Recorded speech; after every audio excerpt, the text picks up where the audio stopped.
Hoy ya está aquí en el estudio Carliveria Sánchez, periodista de investigación, reportera y presentadora de Noticieros Televisa. Ella ha sido galardonada con distintos premios por su trabajo periodístico y de locución.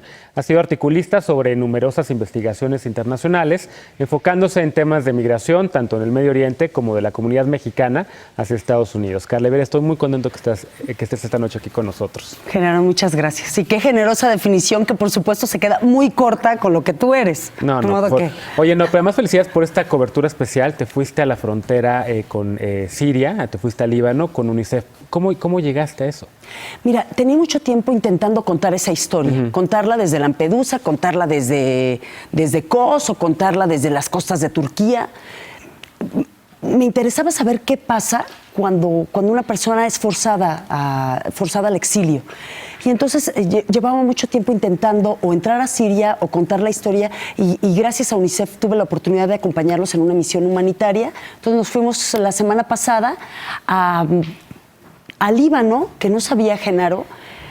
Líbano, como tú sabes, es probablemente el país más pequeño de la región y es el país que tiene más refugiados sirios en el mundo. Entonces, Siria tiene 4 millones de habitantes y 1 millón de habitantes está en un campo de refugiados. Es impresionante. Es impresionante. Oye, y justo yo estuve viendo tus cápsulas, estuve en tus reportajes y fíjate que para quienes estudian los temas del Medio Oriente, en Naciones Unidas, en Nueva York, en el Consejo de Seguridad, cada vez que se discute la crisis de Siria, pues uno escucha tecnicismos y los términos de la guerra y que es el Estado Islámico, pero tú fuiste y hablaste con niños, hablaste con uno de los rostros que más daños ha sufrido a lo largo de este conflicto bélico que lleva 5 o 6 años ya casi. ¿Y qué es lo que encontraste? Por ahí encontré una historia, veía uno de tus reportajes con un niño Walid. Ah, bueno, llegamos a una casa. Mira, empezando, coincido contigo. Es un conflicto muy complejo porque tiene los propios conflictos internos, es decir, internos que tienen que ver con fuerzas armadas al interior del país, luego un país con la complejidad y la riqueza y la influencia de Siria, ¿cierto?, en la región. Y luego entra la organización, ¿cómo dicen?, el ejército del Estado Islámico de Siria e Irak, que así es como se llama el famoso ISIS. Y luego entran los intereses de Rusia, y luego entran los intereses de Estados Unidos, y luego entra la imposibilidad de siquiera pensar en una intervención militar. ¿Qué ejército va a querer que los miembros que podrían pertenecer a los cascos azules de la ONU ingresaran a territorio de Siria, después de lo que ocurrió en Irak, después de lo que ocurrió en Afganistán y en otras intervenciones militares? Primero ese problema, ¿cierto? Y luego vienen las propias historias de quienes deciden dejar el país. Y encontramos casos que yo no sabía. Por ejemplo, Genaro, en esta casa, Walid significa niño recién nacido. Entonces estábamos en un campo de refugiados en Minyara, en Líbano, en la frontera con Siria, y entro en una casa y de repente está un hombre sentado, rodeado de 6 mujeres. Las familias sirias tradicionales tienen muchos hijos. Pueden tener, mientras una familia libanesa puede tener máximo en las zonas rurales 4 hijos o 3 hijos. Y en las zonas urbanas, como en la mayoría de las ciudades del mundo semidesarrollado o desarrollado, 2 hijos. Bueno, las familias en Siria pueden tener 6 o más hijos, entre 6 y 14 hijos. Bueno, pues este niño acababa de nacer. Y resulta que como el padre no tiene permiso de trabajo y las madres están o lactando o en gestación o con un niño de 1 o 2 años o varios, son los niños de 10, 11 y 12 años los que están sosteniendo a las familias de refugiados en Siria. Con toda la historia de 3 niños que trabajan también, ¿no? Imagínate que voy de repente a un evento que organizaba Save the Children, que es una de las organizaciones que apoya UNICEF, y era una obra de teatro para hacer como conciencia sobre el trabajo infantil, y me encontré 3 niños de 11 años, uno es albañil, el otro agricultor y el otro vendedor de una tienda de $1, con jornadas de 12 horas de trabajo al día.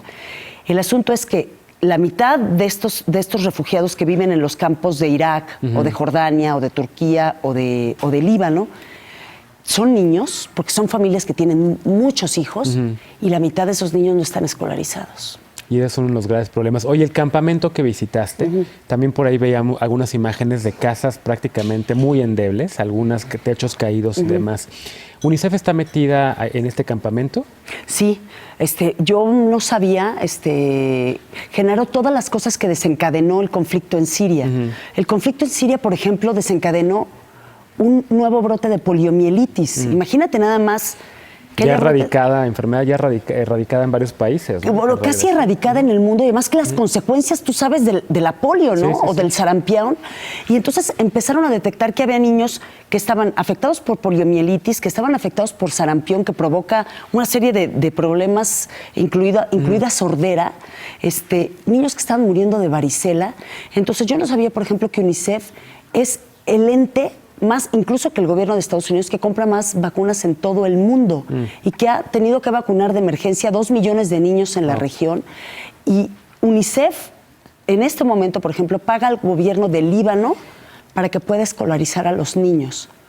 Porque si tú te enfrentas a que tienes 1 millón de refugiados en tu país y que la mitad son niños, un niño que no está escolarizado pues, está terriblemente expuesto a la radicalización. Completamente vulnerable. Claro. Oye, platicaste con sus padres y ellos quieren quedarse en este campamento, evidentemente, no quieren regresar a su país, o están pensando en migrar hacia un continente que les está cerrando las puertas, ¿no? Hacia Europa. ¿Hay preocupación por lo que están viendo, pues que en Alemania que cierran fronteras y el resto de Europa en general? Sí, además, sabes, generalmente concebimos erróneamente al refugiado como una familia de escasos recursos que huye porque no tiene otra opción económica o porque huye porque está tremendamente violentado y no tiene recursos. Pero en el caso de Siria, en el éxodo están mezclados todos. Están mezclados agricultores, están mezclados comerciantes, está mezclada la clase social del servicio, los profesores, los políticos y los intelectuales. Están mezclados todos.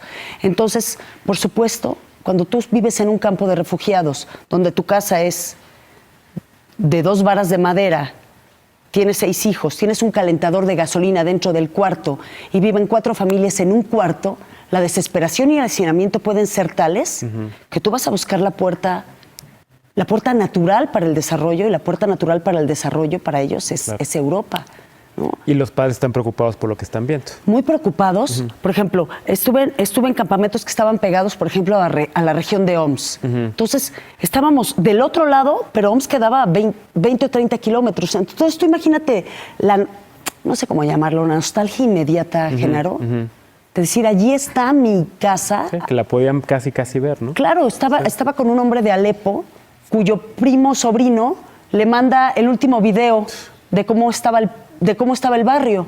Y entonces se encuentra que su casa, la casa de sus vecinos y la casa de sus parientes a donde él podría volver son puro escombro.